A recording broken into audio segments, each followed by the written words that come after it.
In this video, I'm gonna show you a random study vlog. To-do list তো এখন 2:30 বাজে।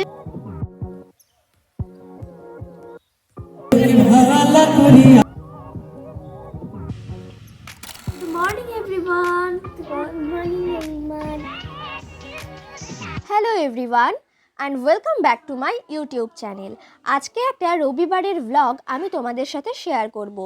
আমার রবিবার সকালবেলা পড়া থাকে, কিন্তু আজকে কিছু কারণের জন্য আমি পড়তে যাইনি, তাই সারা দিন আমি বাড়িতেই থাকবো আর কি কি করব সেটা তোমাদের সাথে আমি শেয়ার করব। 2025-এ আমার কাছে সবথেকে বড় চ্যালেঞ্জ কোনটা জানো? সকালে ঘুম থেকে ওঠা। কিন্তু আমি জানি না কেন এই ঠান্ডার জন্য আমি উঠতেই পারি না। এটা হচ্ছে আমার প্রি ওয়ার্কআউট মিল। এই মা পড়ে গেল। আই এম সো ক্লামজি ইয়ার।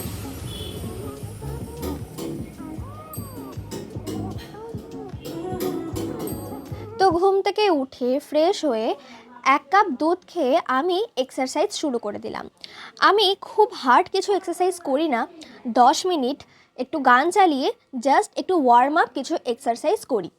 তবে প্রতিদিন এক্সারসাইজ করার অভ্যাস আমার নেই, তবে আমি এই অভ্যাসটা নিজের মধ্যে তৈরি করছি। আর কোনো অভ্যাস তৈরি করতে গেলে প্রথমেই যদি অনেকটা করে শুরু করি, হয়তো একদিন দুদিন হবে, কিন্তু সেটা কনসিস্টেন্টলি মেনটেন করা সম্ভব নয়। তাই প্রথমে আমি 10 মিনিট দিয়ে শুরু করেছি এবং ঠিক করেছি ঘুম থেকে উঠে প্রতিদিন 10 মিনিট হলেও আমি এক্সারসাইজ করব। তো আমার 10 মিনিট এক্সারসাইজ করা ডান। এক্সারসাইজ করে ভাত খেয়ে আমি পড়তে বসলাম এবং পড়তে বসার আগে সারাদিন কি কি করব সেটার একটা টু ডু লিস্ট মেক করে নিয়েছিলাম। Just trying to make a ASMR। প্রতিদিনের টু ডু লিস্ট একদম পারফেক্টলি কমপ্লিট করাটাও কিন্তু একটা চ্যালেঞ্জ। এই চ্যালেঞ্জে বলতে গেলে আমি প্রায় ফেল হয়ে যাই, কারণ আমি প্রতিদিনের টু ডু লিস্ট কখনোই কমপ্লিট করে আসতে পারিনি আজ পর্যন্ত। হ্যাঁ, এটা আমার কাছে একটা খুব বড় ব্যর্থতা, বাট কোনো ব্যাপার না। 0 থেকে স্টার্ট করেছি, 100-এ তো পৌঁছতে হবেই।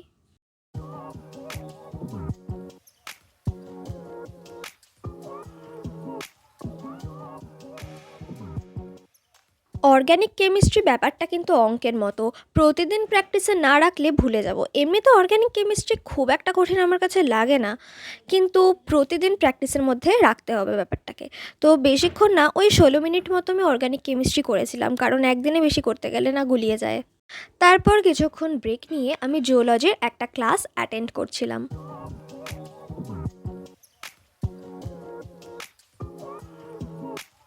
তো এখন 2:30 বাজে।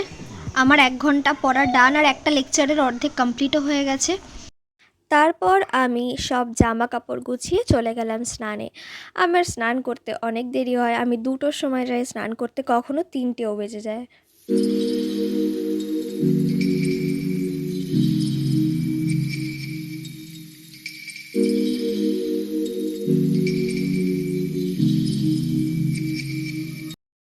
তারপর স্নান করে এসে টিভিতে একটা সিনেমা হচ্ছিল, হাবজি গাবজি। এই সিনেমাটা কিন্তু আমার খুব ভালো লেগেছে, কারণ এই সিনেমাটা খুব ভালো একটা মেসেজ, তাই আমাদের এটা বড় ছোট সবার দেখা উচিত।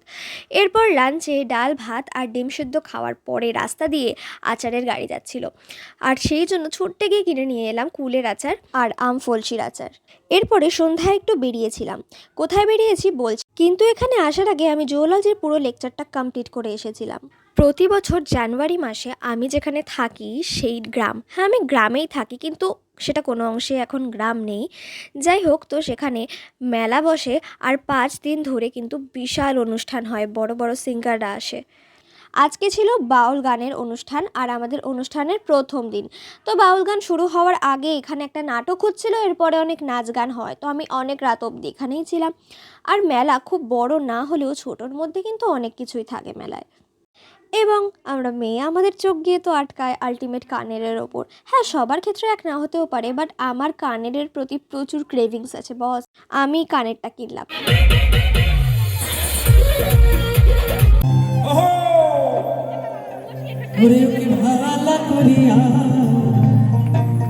বলে বাজান রে তোতারা ওই কমলা সুন্দরী নাচে। আমি মাথায় তেল লাগিয়ে মুখ ঠুক ধুয়ে একদম ফ্রেশ হয়ে গেছি।